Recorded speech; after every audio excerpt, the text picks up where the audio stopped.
नमस्कार दोस्तों, देखिए आपके सामने फिजिक्स का कुछ महत्वपूर्ण ऑब्जेक्टिव क्वेश्चन है जो आपको आपकी परीक्षा में अच्छे अंक लाने में मदद कर सकता है।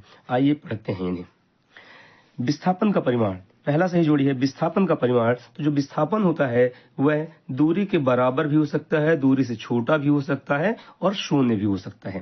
ठीक है, विस्थापन एक ऐसी राशि है यदि कोई वस्तु गति कर रही है तो उसका विस्थापन शून्य हो सकता है, बाकी कोई भी चीज शून्य नहीं होता।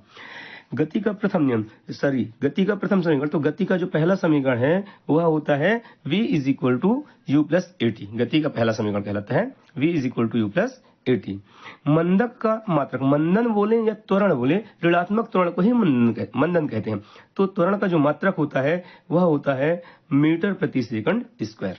एकांक समय में चली गई दूरी को हम चाल कहते हैं। एकांक समय में चली गई दूरी को हम क्या कहते हैं दोस्तों?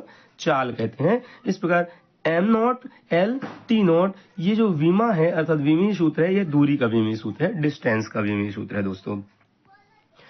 एक प्रकाश वर्ष तुल्य है, तो ऑब्जेक्टिव क्वेश्चन हमारे सामने दिख रहा है जिसमें पहला है एक प्रकाश वर्ष तुल्य है। किसके तुल्य होता है? तो 9.46 इंटू 10 की पावर 15 मीटर के बराबर होता है एक प्रकाश वर्ष का मान।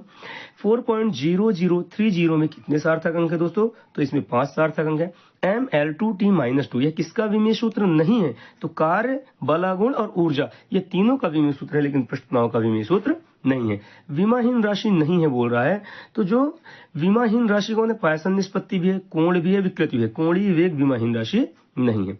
पृष्ठ तनाव का विमीय सूत्र है, तो पृष्ठ तनाव का विमीय सूत्र क्या है दोस्तों? mL0T-2, यह पृष्ठ तनाव का विमीय सूत्र है।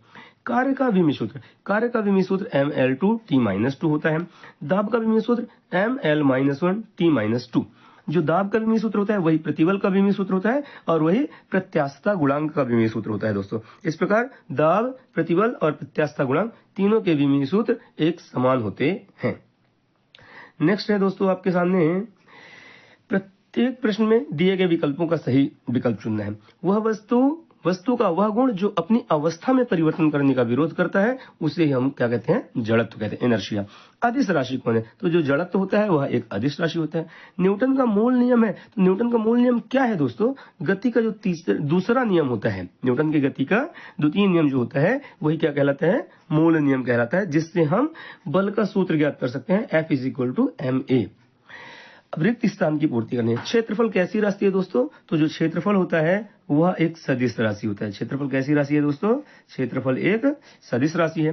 3i + 4j का जो मापांक है या परिमाण जिसको कहते हैं वह 5 होता है दोस्तों। √3² + 4², इसका रूट निकालेंगे तो आ जाएगा। इस प्रकार a की वैल्यू दी हुई है, b की वैल्यू दी है, a डॉट b की वैल्यू निकालें तो 3 का 4 के साथ मल्टीप्लाई, 4 3 = 12। इसी प्रकार से 12 + 8 - 0, तो 12 + 8 = 20। ये होगा a डॉट b की वैल्यू। और i + j और b की वैल्यू है 2i, तो इसका सदिश गुणनफल जो होगा 2 × 2 - 2k। इस प्रकार से आगे भी बहुत सारे प्रश्न हैं दोस्तों। अगर क्वेश्चन अच्छे हों या आपके काम के हों तो आप लाइक, सब्सक्राइब और शेयर अवश्य करें। रॉकेट नोदन किस सिद्धांत पर कार्य करता पूछ रहा है? तो जो रॉकेट नोदन होता है दोस्तों वह संवेग संरक्षण के नियम पर काम करता है।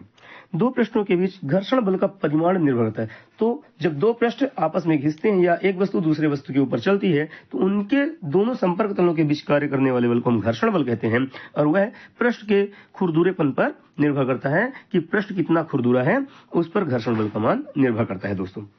फिर से सही विकल्प, पत्थर को ऊपर उठाने पर गुरुत्वीय बल द्वारा कितना कार्य किया जाएगा? तो जो गुरुत्वीय बल है दोस्तों वह नीचे की तरफ अर्थात पृथ्वी के केंद्र की तरफ कार्य करता है, जबकि यह बोल रहा है ऊपर की तरफ उठाने पर, इसलिए हम बोलेंगे कि गुरुत्वीय बल के द्वारा किया गया कार्य ऋणात्मक होगा।